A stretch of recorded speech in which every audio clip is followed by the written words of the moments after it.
In this tutorial, I'll show you how to use drop-down lists in Excel-like tables for Confluence.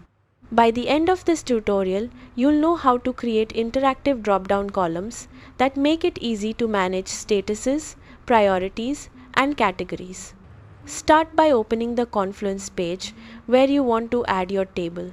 If you're creating a new table, type and search for database, then insert a new database into your page. Once the database is added, click the plus button to create a new column.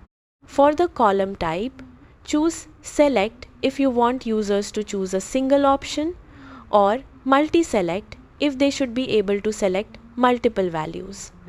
Next, enter the options you want to appear in the drop-down list. For example, you can add values like To Do, In Progress, Review, and Done.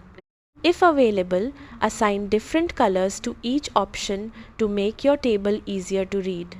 After saving the column, click any cell in that column to open the drop-down menu. Select the appropriate value, and the table will update instantly without requiring you to edit the entire page. You can return to the column settings anytime to add new options, rename existing ones, or update their colors as your workflow changes. That's how to use drop-down lists in Excel-like tables for Confluence.